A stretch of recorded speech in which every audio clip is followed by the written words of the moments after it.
نبی اکرم نور مجسم شفیع معظم امام الانبیاء صلی اللہ تعالی علیہ وآلہ وسلم کا فرمان مبارک ہے کہ 4 اعمال ایسے ہیں جن کے کرنے سے اللہ اپنے بندے سے راضی ہو جاتا ہے۔ وہ 4 اعمال کون سے ہیں؟ پہلا عمل، سرکار دو عالم صلی اللہ تعالی علیہ وآلہ وسلم نے فرمایا، جو شخص یہ چاہتا ہے نا کہ اللہ مجھ سے راضی ہو جائے، آقا علیہ الصلوۃ والسلام نے فرمایا تو وہ شخص کثرت کے ساتھ اپنے رب کا ذکر کیا کرے، اپنے اللہ کا ذکر کیا کرے، اور اللہ تعالیٰ کو راضی کرنا یہ ہماری ضرورت ہے، یہ ہماری ضرورت ہے۔ صحابہ نے عرض کی، یا رسول اللہ صلی اللہ علیہ وسلم، دوسرا عمل کون سا ہے؟ تو کریم آقا نبینا علیہ الصلوۃ والسلام نے فرمایا، دوسرا عمل کثرت کے ساتھ استغفار کرنا۔ کیا کرنا؟ کثرت کے ساتھ استغفار کرنا۔ جو شخص کثرت کے ساتھ استغفار کرتا ہے، آقا علیہ الصلوۃ والسلام نے فرمایا اللہ تعالیٰ اپنے اس بندے سے راضی ہو جاتا ہے۔ تیسرا عمل، سرکار دو عالم صلی اللہ تعالی علیہ وآلہ وسلم نے فرمایا، جب اللہ سے کچھ مانگا کرو تو اپنے رب سے جانتے ہو کیا مانگنا چاہیے؟ یا رسول اللہ فداک ابی و امی، ہمارے ماں باپ آپ پر قربان ہو جائیں، آپ ارشاد فرمائیں۔ تو آقا علیہ الصلوۃ والسلام نے فرمایا، جب بھی اپنے رب سے کچھ مانگو تو اس طرح کا مانگو، اللہم انی اسألک الجنہ، اے اللہ میں تجھ سے جنت کا سوال کرتا ہوں۔ یعنی کہ جب بھی اپنے رب سے کچھ مانگو تو جنت ضرور مانگا کرو۔ جب بندہ اللہ تعالیٰ کی بارگاہ سے کچھ مانگتا ہے تو اللہ تعالیٰ اپنے بندے کی سنتا بھی ہے، سن کر اس کو عطا بھی فرماتا ہے۔ اور وہ چوتھا عمل،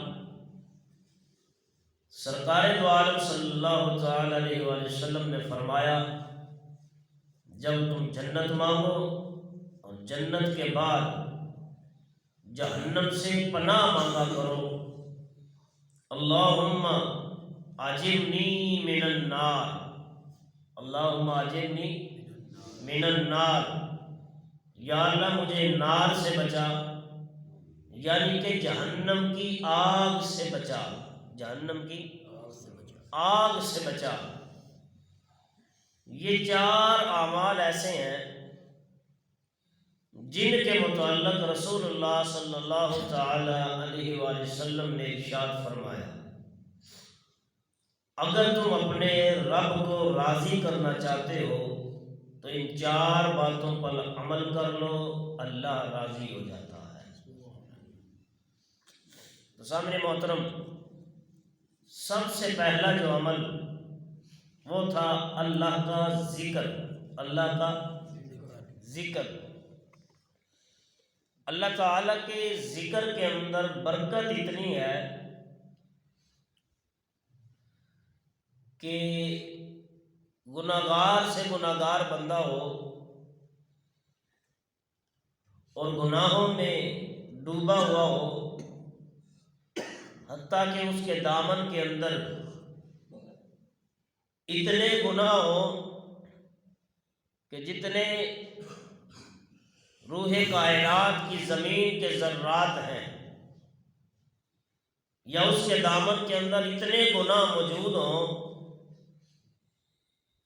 کہ سمندروں کے پانی کا جو جھاگ ہے اس سے بھی زیادہ ہو، تو یاد رکھیں اللہ تعالیٰ کی رحمت اتنی وسیع ہے، لا تقنطوا من رحمت اللہ۔ جب گناہگار شخص اللہ تعالیٰ کی بارگاہ کے اندر آ کر کھڑا ہو جاتا ہے، اپنی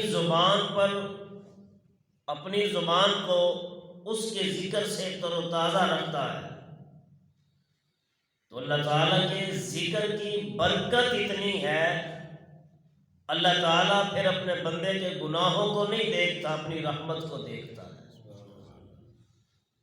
اور اللہ تعالیٰ کا ذکر کرنے والی وہ زبان جب وہ ذکر کرتی ہے، اپنے رب کو یاد کرتی ہے، تو اللہ تعالیٰ یاد کرنے والے حضرت انسان کے سارے گناہوں کو معاف کر دیتا ہے، اور اس سے میرا رب محبت کرنا شروع کر دیتا ہے۔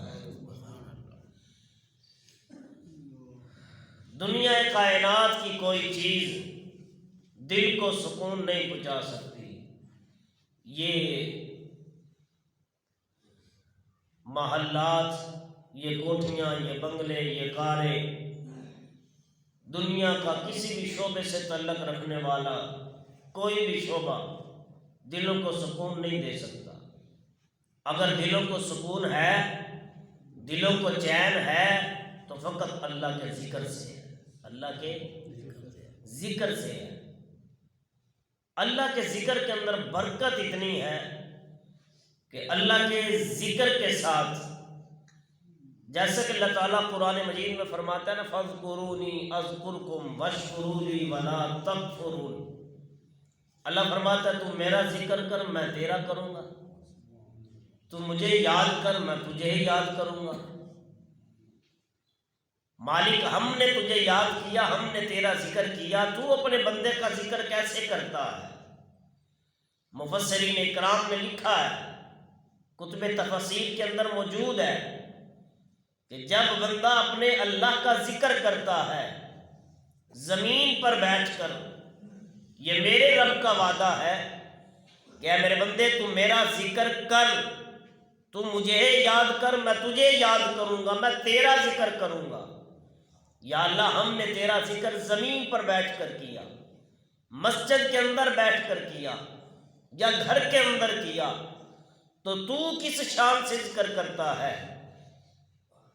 تو اللہ تعالیٰ کی یہ شان قدرت ہے کہ جب بندہ اس کے بندوں کے درمیان بیٹھ کے یا تنہا بیٹھ کر اپنے رب کا ذکر کرتا ہے، تو اللہ فرماتا ہے میرے بندے دیکھ، تو میری مخلوق کے اندر بیٹھ کر میرا ذکر کر رہا ہے، میری زمین پر بیٹھ کر میرا ذکر کر رہا ہے، میں فرشتوں کو بلا کر، فرشتوں کو بٹھا کر، فرشتوں کے درمیان، اے میرے بندے میں تیرا ذکر عرشوں پہ کر رہا ہوں۔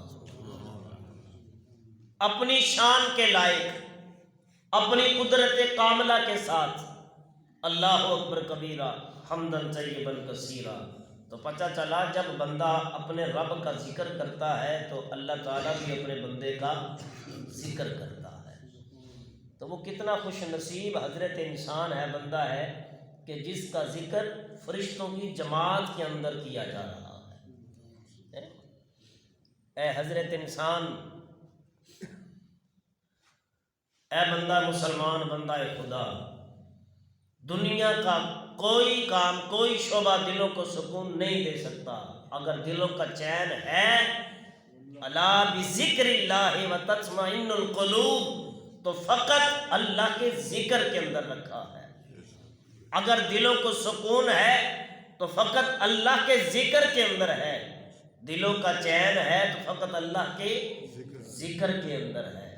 اور اللہ کا ذکر کرنے والا کثرت کے ساتھ اپنی زبان کو اس کے ذکر سے تر و تازہ رکھنے والا، اس کی دعائیں رد نہیں ہوتی، اس کی دعائیں قبولیت کو پہنچ جاتی ہیں۔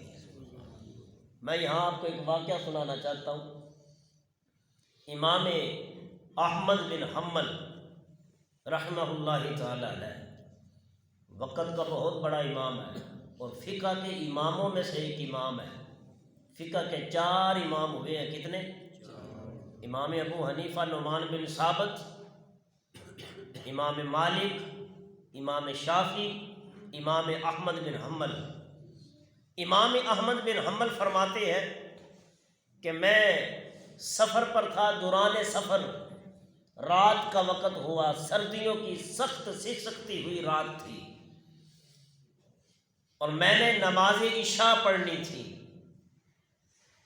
نماز عشاء کے لیے میرا ایک بستی سے گزر ہوا دوران سفر، میں نماز پڑھنے کے لیے ٹھہر گیا، عشاء کی نماز پڑھی، سردی کا موسم تھا، جی چاہا کہ کچھ دیر اور مسجد میں ٹھہر جاؤں اور تھوڑی دیر کے بعد سفر شروع کر لوں گا۔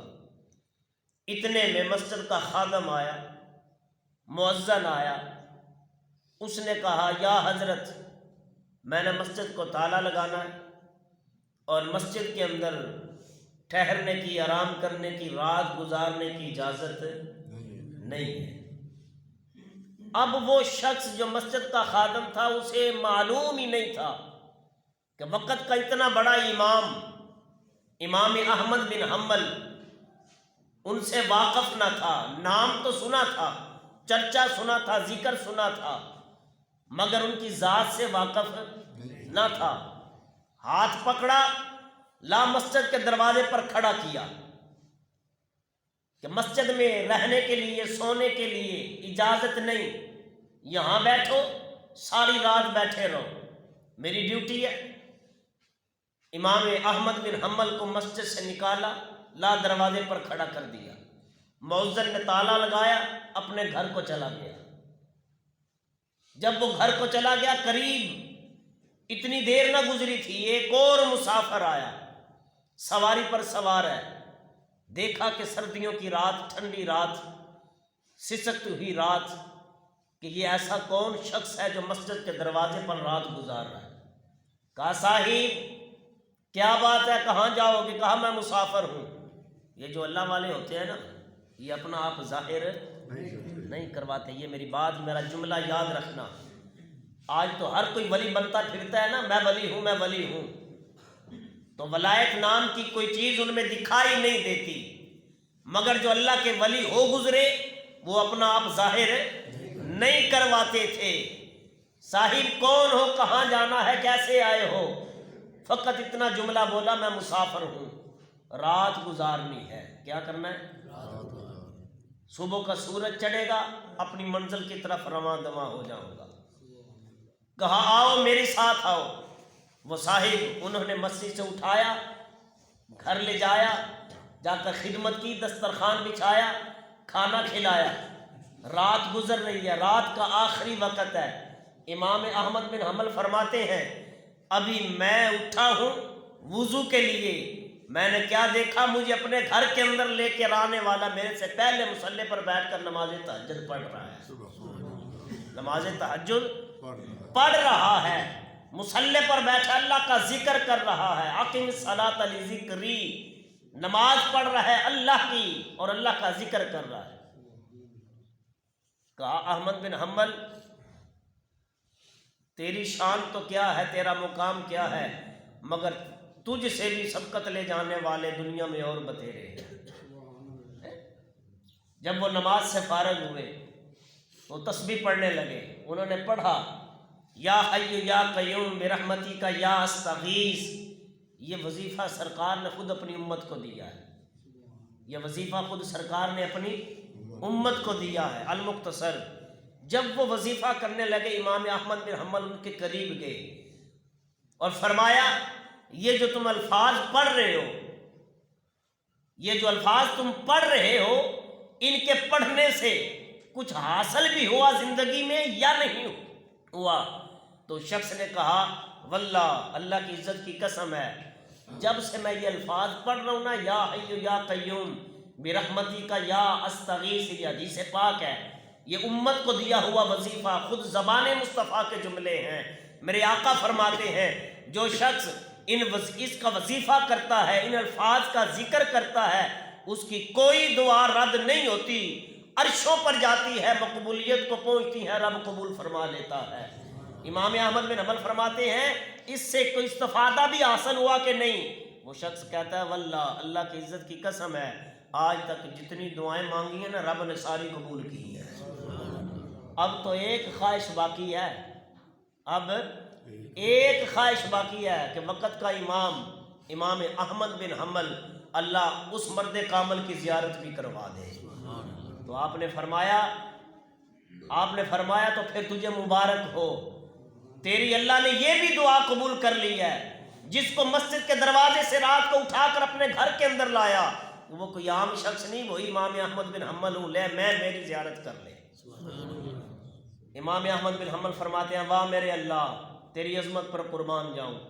مسجد میں نماز پڑھوائی، مسجد سے باہر بٹھایا، دروازے پر لا کھڑا کیا، مسافر کو بلایا، اس کے ساتھ بٹھایا، اس کے گھر کے اندر پہنچایا، اس کے وظیفے کی ذکر کی برکت کی وجہ سے اس کو میری زیارت سے تو نے مستفیض فرمایا۔